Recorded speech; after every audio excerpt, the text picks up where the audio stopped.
Hello everybody and welcome to part 3 of the Rocket Lasso Utility Splines explanation video. In this video we are going to be going under extensions to the utility splines and talking about the RKT Reduction. This is all about taking a large point count and shrinking it down in different ways. So to begin, I'll drag our vector map into the reduction and let's zoom in somewhere different this time. Let's head down to the Philippines and Australia. Now, to begin with, there are 4 different modes for reduction, 4 completely different algorithms. Let's begin, deviation is my favorite, so we'll save that for last. Let's begin with percentage. What the percentage is going to do is, let's set that to 0. What we're going to do is say, hey, get rid of some number of points. And whatever percentage we want is going to get rid of them. Right now, the percentage is 0. The tolerance is 0. So under advanced, you can see that we're still getting 100% of the original point count. But I could say, get rid of 1% of the points. So I can click on that, and it's not going to look any different.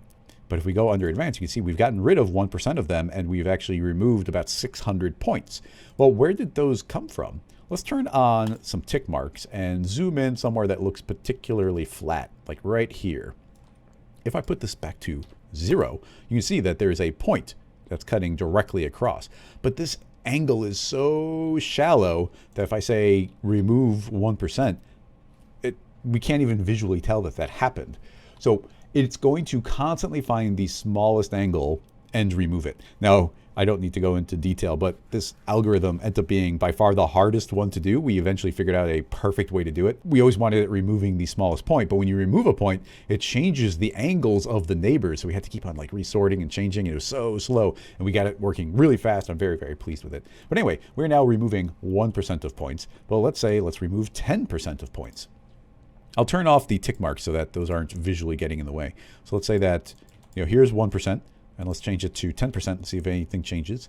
Click it. It's like, oh, maybe I saw a teeniest bit of movement up near the straight line. Let's jump it up to 20% of points. Let's jump it up to removing 50% of the points. And we should finally see a little bit of a change. So now 50% of the shallowest angles have gotten removed. So having done that, we can go into advanced. You can see that we have removed 50% of the points. And yeah, that we've gotten rid of about 28,000 points from the setup. So that's a nice straightforward one. Just tell it what percentage of points you want to remove, and it should always remove the shallowest of angles. Back to object mode, and let's move to angle. Angle is actually decently similar to percentage. I'll set that down to 0. Currently, it's saying don't remove anything. But if we increase this up to, say, 10%, it is now saying anything, any 2 points, or actually it's any 3 points. If those 3 points make up an angle that's shallower than 10, then get rid of the middle point from it. And it's going to keep on doing that over and over again. So now I've removed anything less than 10 degrees. Now visually, let's put that to 0 and then put it up to 10 degrees. And literally, I don't see a difference here. If we go under advanced, you can see that we've dropped down to like 95% of the points. So, we've gotten rid of almost more than 3,000 points from it. Let's get rid of anything shallower than 20 degrees. Still didn't really see a change. Let's check this. Okay, we've now gotten rid of 15% of the points. Let's jump it to 40. This should definitely see a difference. So yeah, now you can start seeing that some of these lines have disappeared. But by getting rid of everything shallower than 40 degrees, we've gotten rid of more than 40% of the points.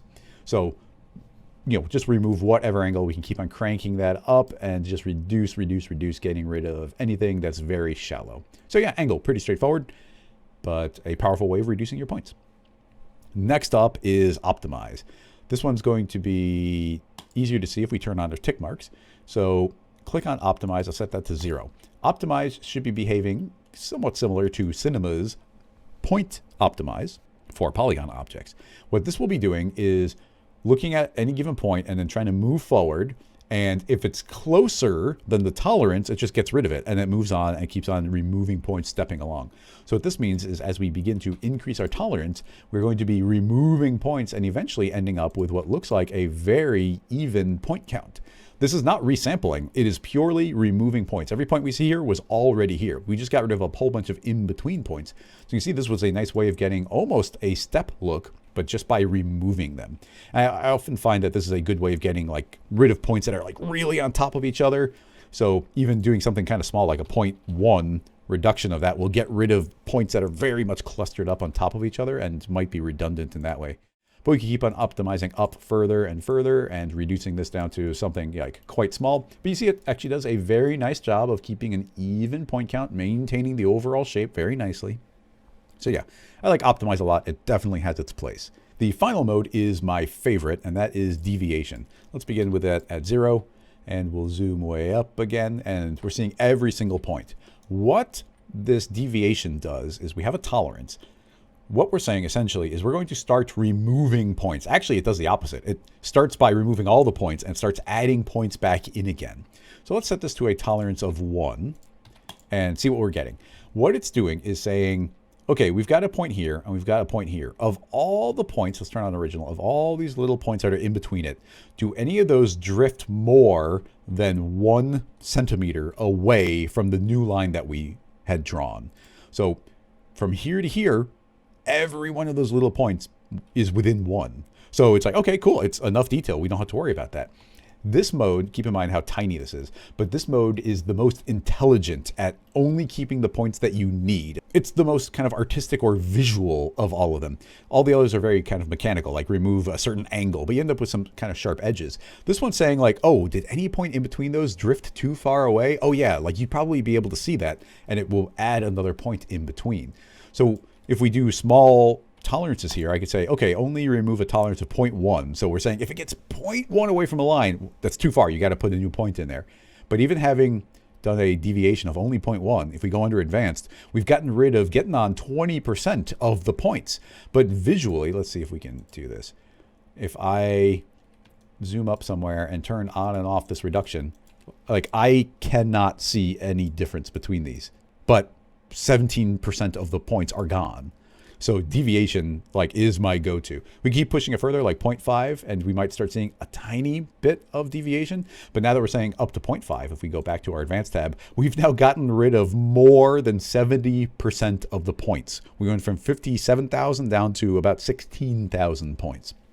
So a really good, like the best reduction while maintaining the best visual. And you don't have to push it too far. Like I said, in this one, like 0.1, got rid of a lot of points, and visually I cannot see a difference. You could keep on pushing it further, and just like all the other modes, you can keep on pushing it to kind of get this, you know, very sharp and or pixelated look. So you keep on pushing it further and further. Stylistically, like they'll all look a little bit different, so who knows what result you might specifically want. But yeah, reducing this, I think just, you know, it's another cool look, maintaining the shape incredibly well. Any given line is saying, well, it never moved more than 13 away from this line, so that's good enough. So really like that. As far as advanced settings are concerned, there's only the same setting from the resample, which is if we keep on reducing and reducing and reducing, it's going to start popping the different segments.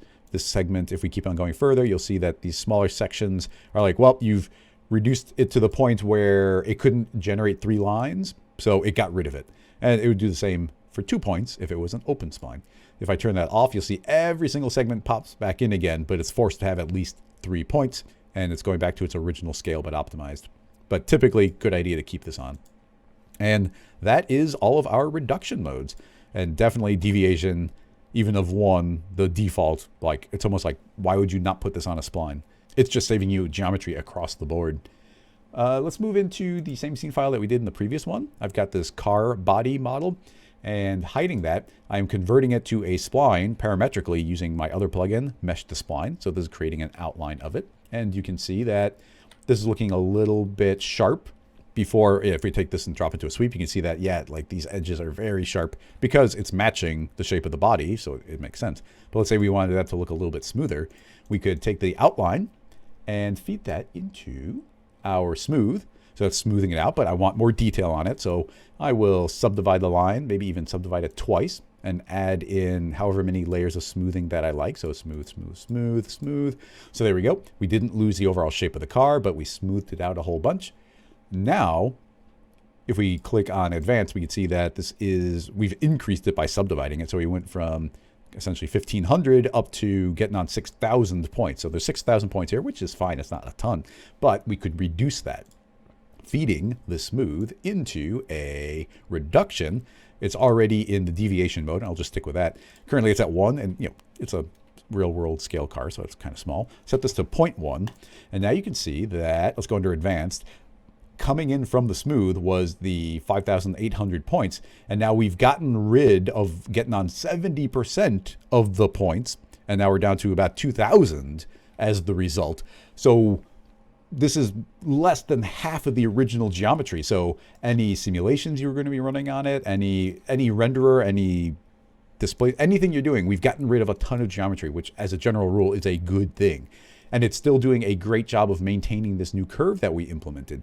You could, of course, make it, if we put this to 0, everything comes back. But you can see that, look at this curve we have. And if I say, well, 0.1, like, yeah, we lose a little bit of the detail, but the curve is still there. Like I said, it's the one that's kind of most visually appealing. We're getting rid of the least important points.